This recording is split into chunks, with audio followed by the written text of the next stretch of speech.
నమస్తే and welcome to speed news. నేను రీనా. నేను శిరీష. ఆపరేషన్ సింధూర్ పై మోడీ వరుస సమీక్షలు జరిపారు. ఉదయం భద్రతా వ్యవహారాల కమిటీతో మీటింగ్ నిర్వహించారు. అనంతరం ప్రధాని అధ్యక్షతన కేబినెట్ భేటీ జరిగింది. ఆపరేషన్ సింధూర్ పై మోడీకి మంత్రులు అభినందనలు తెలిపారు. పాక్ విషయంలో తీసుకున్న నిర్ణయంపై ప్రశంసలు కురిపించారు. ఆ తర్వాత రాజ్నాథ్ సింగ్, అమిత్ షాతో స్పెషల్ మీట్ అయ్యారు మోడీ. ఇప్పటికే పాక్ కు సహకరించిన సంస్థలపై చర్యలు తీసుకోవాలని నిర్ణయించగా తుర్కే బ్రాడ్కాస్ట్ TRTA పై భారత్ నిషేధించింది. భారత అత్యున్నత న్యాయస్థానం సుప్రీంకోర్టు 52వ ప్రధాన న్యాయమూర్తిగా జస్టిస్ గవాయి ప్రమాణ స్వీకారం చేశారు. రాష్ట్రపతి ద్రౌపది ముర్ము ఆయన చేతుల మీదుగా ప్రమాణ స్వీకారం చేయించారు. ఈ వేడుకకు ప్రధాని మోదీ సహా పలువురు కేంద్ర మంత్రులు హాజరయ్యారు. జస్టిస్ బిఆర్ గవాయి పూర్తి పేరు భూషణ్ రామకృష్ణ గవాయి. 1960 నవంబర్ 24న మహారాష్ట్రలోని అమరావతిలో జన్మించారు. 1985 మార్చి 16న బార్ కౌన్సిల్లో సభ్యుడిగా చేరారు. 2003 నవంబర్ 14న బాంబే హైకోర్టు అదనపు జడ్జిగా పదోన్నతి పొందారు. 2005 నవంబర్ 12న అదే హైకోర్టులో శాశ్వత న్యాయమూర్తిగా ఎంపికయ్యారు. అనేక చారిత్రక తీర్పులను వెలువరించిన సుప్రీంకోర్టుకు చెందిన పలు రాజ్యాంగ ధర్మాసనాలలో జస్టిస్ గవాయి భాగమయ్యారు. ఆర్టికల్ 370 రద్దు, ఎన్నికల బాండ్ల రద్దు వంటివి చేసిన మరో 5 న్యాయమూర్తుల రాజ్యాంగ ధర్మాసనంలో కూడా జస్టిస్ బిఆర్ గవాయి సభ్యుడిగా ఉన్నారు. Union public service commission chairman గా రక్షణ శాఖ మాజీ కార్యదర్శి అజయ్ కుమార్ ను నియమించారు. కేంద్ర వ్యక్తిగత వ్యవహారాల శాఖ తన ఆదేశాల్లో ఈ విషయాన్ని తెలిపింది. గత నెల ఏప్రిల్ 29న ప్రీతి సుదన్ పదవీకాలం ముగిసిన నేపథ్యంలో ఆ పోస్టు అప్పటి నుంచి ఖాళీగా ఉంది. దీంతో అజయ్ కుమార్ ను యూపీఎస్సీ చైర్మన్ గా నియమిస్తూ ఇచ్చిన ఆదేశాలను రాష్ట్రపతి ద్రౌపది ముర్ము క్లియర్ చేశారు. 1985 నాటి ఐఏఎస్ బ్యాచ్ కు చెందిన ఆయనది కేరళ క్యాడర్. ఆగస్టు 23, 2019 నుంచి అక్టోబర్ 31, 2022 వరకు రక్షణ శాఖ కార్యదర్శిగా ఆయన పనిచేశారు. ఐఏఎస్, IFS, IPS లతో పాటు ఇతర పరీక్షలను యూపీఎస్సీ నిర్వహిస్తోంది.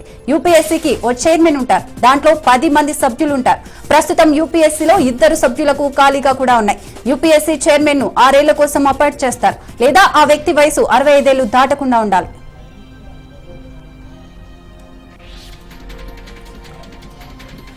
అండమాన్ నికోబార్ తీరాన్ని నైరుతి రుతుపవనాలు తాకాయి. నైరుతి రుతుపవనాలు చురుగ్గా కదులుతున్నాయి. దాదాపు ఈ నెల 27వ తేదీకి కేరళ తీరాన్ని తాకే అవకాశం కనిపిస్తుంటాయి.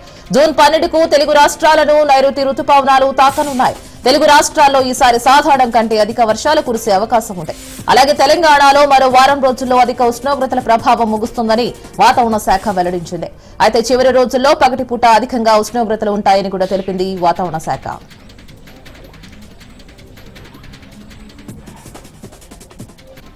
ప్రతి రైతు సంపన్నుడయ్యేలా ప్రణాళికలు సిద్ధం చేయాలని హార్టికల్చర్ అధికారులతో ఏపీ సీఎం చంద్రబాబు సచివాలయంలో సమీక్ష సమావేశం నిర్వహించారు. ఈ సందర్భంగా చంద్రబాబు మాట్లాడుతూ గోదావరి, కృష్ణా డెల్టా మినహా రాష్ట్రంలో మిగిలిన అన్ని ప్రాంతాల్లోనూ హార్టికల్చర్ సాగును విస్తృతంగా ప్రోత్సహించాలని, రైతుకు ఎకరాకు ఏడాదికి కనీసం ₹1,00,000 ఆదాయం ఆర్జించడమే లక్ష్యం కావాలని ముఖ్యమంత్రి నారా చంద్రబాబు నాయుడు అన్నారు.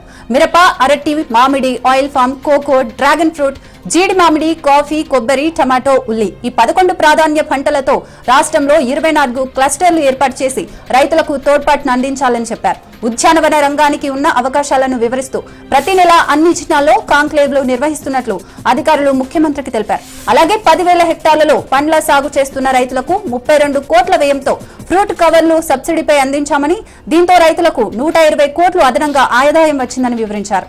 ఈ సమీక్షలో మంత్రి Atchannaidu, agriculture mission corporation chairman Marradi Srinivas Reddy అధికారులతో పాల్గొన్నారు.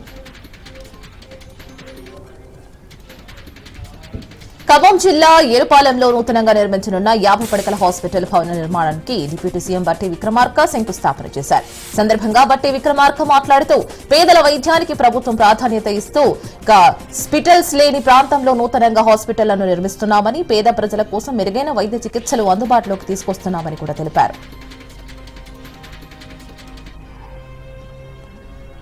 నైపుణ్యాభివృద్ధి విభాగాల ద్వారా రాష్ట్రంలో వచ్చే 5 ఏళ్లలో లక్షల సంఖ్యలో ఉద్యోగ అవకాశాల కల్పనకు అవసరమైన అన్ని చర్యలు తీసుకోవాలని విద్యా, ఐటీ శాఖల మంత్రి నారా లోకేష్ అధికారులకు దిశానిర్దేశం చేశారు. గుంటూరు జిల్లా ఉండవల్లి నివాసంలో నైపుణ్యాభివృద్ధి శాఖపై అధికారులతో సమీక్ష నిర్వహించారు. ఈ సందర్భంగా మంత్రి నారా లోకేష్ మాట్లాడుతూ నైపుణ్యాభివృద్ధి శాఖలోని skill development corporation, NAC, SEEDAP, OMCAP విభాగాలు కలిసికట్టుగా పనిచేసి యువతకు ఉపాధి అవకాశాలు కల్పించాలని ఆదేశించారు.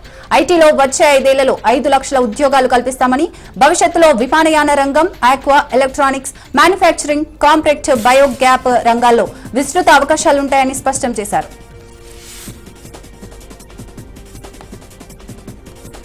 ఉమ్మడి కరీంనగర్ జిల్లాలో అతిపెద్ద రైల్వే స్టేషన్ గా పేరుగాంచిన రామగుండం రైల్వే స్టేషన్ పునరుద్ధరణ అనంతరం ప్రారంభానికి సిద్దమైంది. కేంద్ర ప్రభుత్వం అమలు చేస్తున్న అమృత భారత్ స్టేషన్ పథకం కింద 29.49 కోట్ల వ్యయంతో చేపట్టిన అభివృద్ధి పనులు పూర్తయ్యాయి. ఈ నెల 15వ తేదీన ప్రధానమంత్రి నరేంద్ర మోదీ వర్చువల్ గా రైల్వే స్టేషన్ ను ప్రారంభించనున్నారని అధికారులు తెలిపారు. చెన్నై టు న్యూఢిల్లీ మార్గంలో ప్రధాన కేంద్రంగా సేవలందిస్తున్న రామగుండం స్టేషన్ మినీ భారత్ గా ప్రసిద్ధి చెందింది.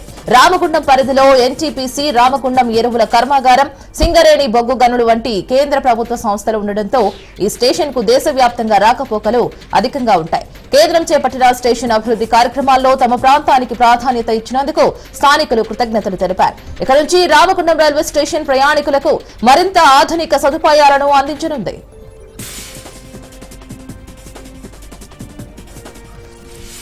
రాజన్న సిరిసిల్ల జిల్లా వేములవాడ శ్రీ రాజరాజేశ్వరి స్వామి భక్తుల దర్శనాలు నిలిపివేయొద్దంటూ, అభివృద్ధి పేరిట విగ్రహాలను తొలగించొద్దంటూ రాజన్న ఆలయ పరిరక్షణ సమితి ఆధ్వర్యంలో వేములవాడ సంపూర్ణ బంద్ పాటిస్తున్నాయి. దుకాణాలు, హోటళ్లు, వర్తక వాణిజ్య కేంద్రాలు మూసివేసి నిరసన వ్యక్తం చేశారు. ఈ సందర్భంగా నాయకులు మాట్లాడుతూ అభివృద్ధికి తాము ఆటంకం కాదని, అయితే అభివృద్ధి పేరిట ఆలయాన్ని మూసివేస్తే ఊరుకునేది లేదని, అలాగే దేవాలయంలో ఎలాంటి విగ్రహాలను ముట్టుకోవద్దని డిమాండ్ చేస్తూ బంద్ పాటిస్తున్నట్లు చెప్పారు.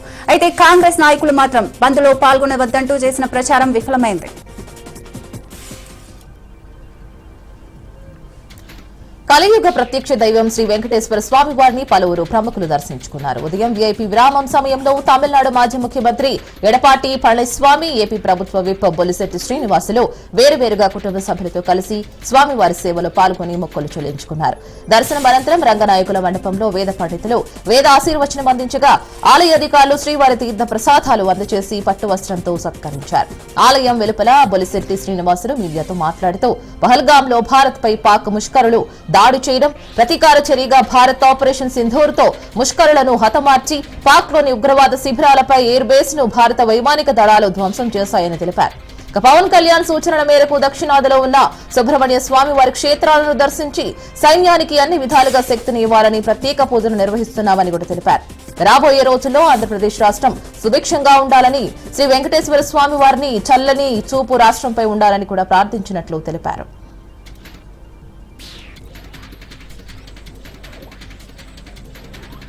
కృష్ణా జిల్లా ఉయ్యూరులో నూతనంగా నిర్మించిన పోలీస్ స్టేషన్ ను హోంమంత్రి వంగలపూడి అనిత ప్రారంభించారు.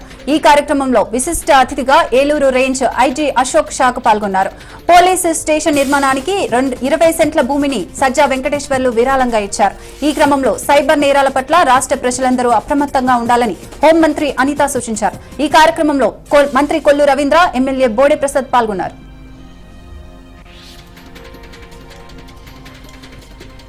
భద్రాద్రి కొత్తగూడెం జిల్లా మణుగూరు తొగ్గెండంలోని నీటి ఊటనే స్థానిక ప్రజలు ఉపయోగిస్తున్నారు. కొన్ని వందల సంవత్సరాల నుంచి తొగ్గులోని ఊట నీటిని తాగుతున్నామని స్థానికులు తెలిపారు. తమ గ్రామం పక్కనే తొగ్గు ఉందని, మద్ది చెట్టు, జిన్నే చెట్టు వేర్ల మధ్య నుంచి నీటి ఊట ఉబికి వస్తుందని, ఆ నీటి ఊటే తాగుతున్నానని, తొగ్గుగా మారిందని చెప్తున్నారు. అయితే అందరూ తమ గ్రామాన్ని తొగ్గుడెంగా పిలుస్తున్నారని అన్నారు. తమ గ్రామంలో మినీ మేడారంగా ప్రసిద్ధి చెందిన కులదేవతలైన సమ్మక్క సారలమ్మ కొలువై ఉన్నారని, ఇక వనదేవతలకు తొగ్గు నీటితోటి అభిషేకం చేస్తామని కూడా తెలిపారు. తొగ్గు నీటిని తాగడం వల్ల సర్వ రోగాలు నయమవుతున్నాయని గ్రామస్తుల నమ్మకం. తొగ్గు నీటిని తాగునీటిగానే గాక అన్నం వండుకోవడానికి, స్నానానికి ఉపయోగించుకుంటామని కూడా తెలిపారు. స్థానిక ప్రజలే కాకుండా చుట్టుపక్కల గ్రామాల ప్రజలు తొగ్గులోని ఊట నీటిని తీసుకువెళుతున్నారని కూడా తెలిపారు. స్థానిక ఎమ్మెల్యే పాయం వెంకటేశ్వర్లు తమ గ్రామం నుంచి తొగ్గు వరకు సీసీ రోడ్డు వేయించారని ఆనందం వ్యక్తం చేశారు.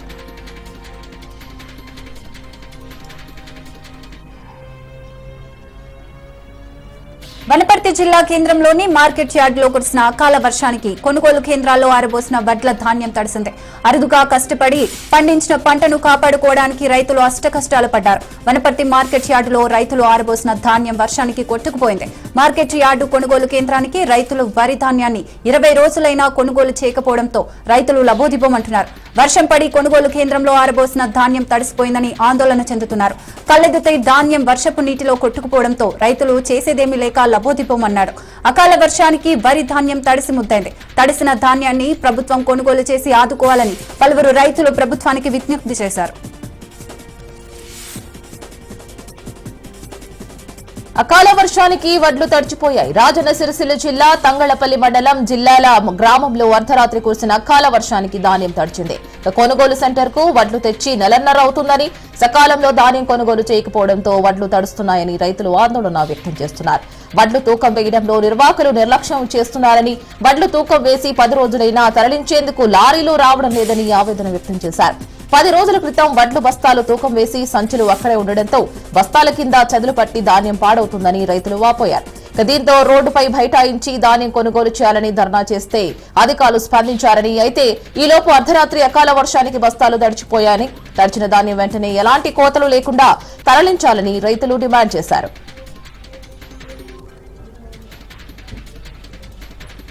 ములుగు జిల్లాలో అకాల వర్షానికి కొనుగోలు కేంద్రంలో పోసిన వడ్లు కొట్టుకుపోయాయి. ములుగు జిల్లా ఏటూరు నాగారం డివిజన్ పరిధిలో తాడ్వాయి, మంగపేట, కన్నాయిగూడెం, వాజేడు, సూగూరు, వెంకటాపురం మండలాల్లో అకాల వర్షానికి కొనుగోలు కేంద్రంలో పోసిన వడ్లు కొట్టుకుపోయాయి.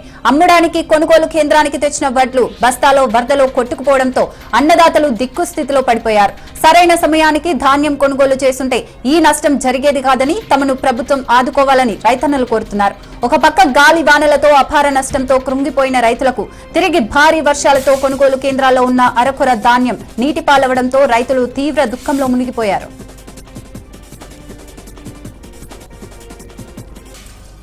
ములుగు జిల్లాలోని ఏటు నాగారం మండలం గోగుపల్లి గ్రామంలో అకాల వర్షం కారణంగా సరైన సమయంలో వడ్లను కొనుగోలు చేయక తడిసి ముద్దైన వరి ధాన్యాన్ని ప్రభుత్వం వెంటనే కొనుగోలు చేయాలని బీఆర్ఎస్ నియోజకవర్గ ఇన్ఛార్జ్ మాజీ జడ్పీ చైర్మన్ బాడే నాగజ్యోతి ప్రభుత్వాన్ని డిమాండ్ చేశారు.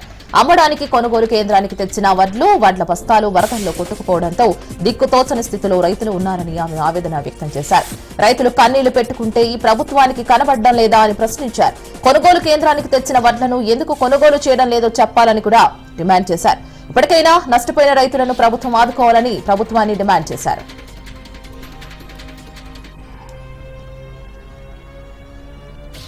ఉగ్రవాదాన్ని అణచివేయాలని సిపిఎం ప్రధాన కార్యదర్శి ఎంఏ బేబీ కేంద్ర ప్రభుత్వాన్ని కోరారు.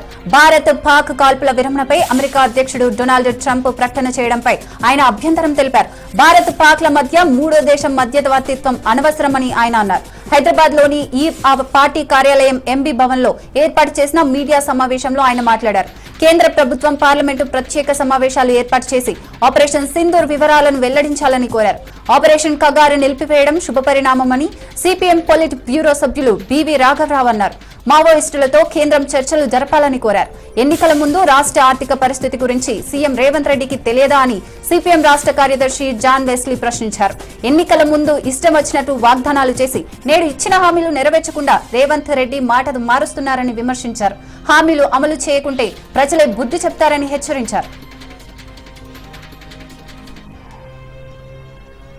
మంచిర్యాల జిల్లా చెన్నూరు ప్రభుత్వ ఆసుపత్రిలో నర్సుల డాన్స్ ఘటనపై డీసీహెచ్ఎస్ కోటేశ్వరరావు సీరియస్ అయ్యారు. చెన్నూరు సామాజిక ఆరోగ్య కేంద్రంలో నర్సుల దినోత్సవం సందర్భంగా సూపరింటెండెంట్ ఛాంబర్లో నర్సులతో పాటు చిందులేసిన డాక్టర్స్ పై జిల్లా క్లస్టర్ అధికారి కోటేశ్వరరావు విచారణ చేపట్టారు.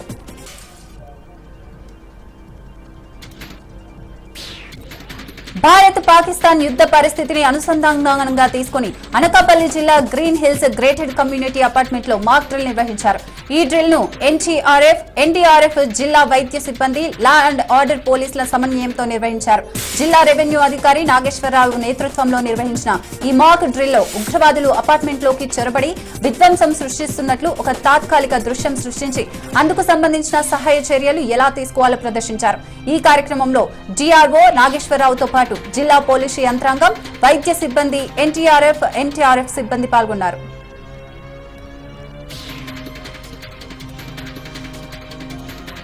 ఏలూరు జిల్లా ప్రముఖ పుణ్యక్షేత్రం ద్వారకా తిరుమల చిన్న వెంకన్న వైశాఖ మాస బ్రహ్మోత్సవాలు ఘనంగా ముగిశాయి. బ్రహ్మోత్సవాల్లో భాగంగా ఆఖరి రోజు స్వామివారు శయన మహావిష్ణువు అలంకరణలో భక్తులకు దర్శనమిచ్చారు. ఉదయం ఆలయంలో చోణోత్సవం, వసంతోత్సవం కార్యక్రమాలు అంగరంగ వైభవంగా జరిగాయి. రాత్రి 7 గంటలకు ద్వాదశ కోవెల ప్రదక్షిణలు అనంతరం శ్రీ పుష్పయాగాన్ని అర్చకులు నిర్వహించారు.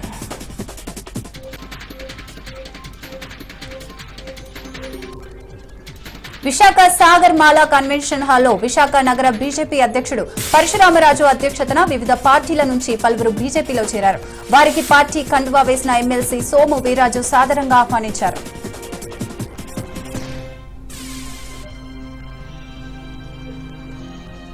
జగనన్న కాలనీకి సేకరించిన భూముల కొనుగోలు వ్యవహారంపై విచారణ జరపాలని టీడీపీ కౌన్సిలర్లు డిమాండ్ చేశారు. నర్సీపట్నం ఆర్డీఓ కార్యాలయంలో టీడీపీ నాయకులు ఫిర్యాదు చేశారు. నర్సీపట్నం నియోజకవర్గ పరిధిలో గత ప్రభుత్వంలో జగనన్న కాలనీ ఇంటి స్థలాల కోసం సేకరించిన భూముల కొనుగోలు ప్రక్రియపై విచారణ జరిపించాలని వారు కోరారు. కప్పటి ఎమ్మెల్యే గణేష్ తన అనుచరుల ద్వారా 4 మండలాల్లో రైతుల నుంచి తక్కువ ధరకు భూములు కొనుగోలు చేసి ప్రభుత్వానికి అధిక ధరకు విక్రయించి లక్షల రూపాయలు అక్రమంగా సంపాదించారని కౌన్సిలర్లు దనిమిరెడ్డి మధు ఆరోపించారు.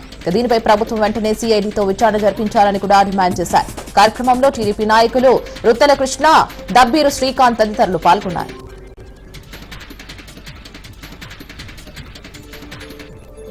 తెలంగాణ మహారాష్ట్ర సరిహద్దులోని కౌటాల మండలం తాటిపల్లి గ్రామంలో బొమ్మల పెళ్లి వైభవంగా నిర్వహించారు. చిన్నారులు పెళ్లి పెద్దలుగా నిర్వహించి వివాహ తంతు పూర్తి చేశారు. అతిథులుగా హాజరైన వారికి పిల్లలే భోజనాలు ఏర్పాటు చేశారు. వివరాల్లోకి వెళ్తే మహారాష్ట్ర సరిహద్దు సమీపంలోని తెలంగాణ గ్రామాల్లో మహారాష్ట్ర సాంస్కృతిక సంప్రదాయాలను పాటిస్తున్నారు. ఏటా ఈ ప్రాంతంలో చిన్నారులు బొమ్మల పెళ్లిళ్లు చేస్తుంటారు. ఈ నేపథ్యంలో తాటిపల్లి గ్రామంలో సాయంత్రం బొమ్మల పెళ్లి చేశారు. స్థానిక హనుమాన్ ఆలయ ఆవరణలో పిల్లలు పెళ్లి కూతురు పెళ్లి కొడుకు బొమ్మలకు ముస్తాబు చేసి వివాహం జరిపించారు. మరాఠీ సాంప్రదాయమైన గణపతి గజముఖం మంగళగాష్ట్రాలను చదువుతూ చిన్నారులు వివాహంలో పాల్గొన్నారు. అనంతరం వివాహానికి హాజరైన పెద్దలకు అతిథులకు చిన్నారులు విందులు సైతం ఏర్పాటు చేశారు. ఈ వివాహ తంతు నిర్వహణకు చిన్నారులే డబ్బులు జమ చేసుకుని ఖర్చు భరించడం విశేషం.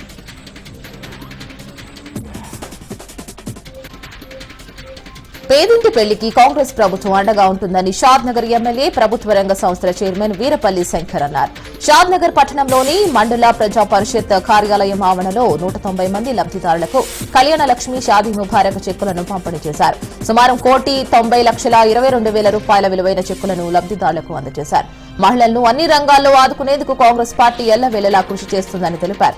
కళ్యాణ లక్ష్మి చెక్కులను తీసుకున్న లబ్దిదారులు హర్షం వ్యక్తం చేస్తూ ప్రభుత్వానికి ధన్యవాదాలు తెలిపారు. కార్యక్రమంలో ఫరూక్ నగర్ మండల తహసీల్దార్ పార్థసారథి, ఎంపీడీఓ భాన్సీలాల్ తదితరులు పాల్గొన్నారు.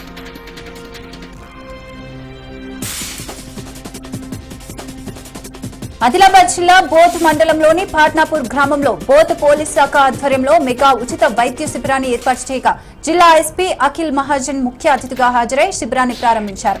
ఈ సందర్భంగా ఎస్పీ మాట్లాడుతూ మారుమూల ఆదివాసీ గ్రామాలలో వైద్య సేవలు అందించాలనే ఉద్దేశంతో ఉచిత వైద్య శిబిరాలు ఏర్పాటు చేసినట్లు చెప్పారు. ప్రజలు ఈ అవకాశాన్ని సద్వినియోగం చేసుకోవాలని సూచించారు. వైద్య శిబిరానికి సహకరించిన హాస్పిటల్ యాజమాన్యాన్ని అభినందించారు. ఇక్కడ పరీక్షలు చేయించుకున్న వారికి ఇంకా ఏమైనా వైద్య సేవలు అవసరం ఉంటే పోలీస్ శాఖ తరపున వైద్య సేవలు అందేలా చూస్తామని హామీ ఇచ్చారు. గంజాయి లాంటి నిషేధిత పంటలు ఎవరూ పండించొద్దని, డ్రైవింగ్ చేసేవారు ఖచ్చితంగా లైసెన్స్ కలిగి ఉండాలని తెలిపారు. అవసరమైతే ఆదివాసులకు లైసెన్స్లు అందించడానికి స్పెషల్ డ్రైవ్ నిర్వహిస్తామని తెలిపారు. ఎవరికి ఎటువంటి ఇబ్బందులున్నా 100కి కాల్ చేసి పరిష్కారం పొందవచ్చని తెలిపారు.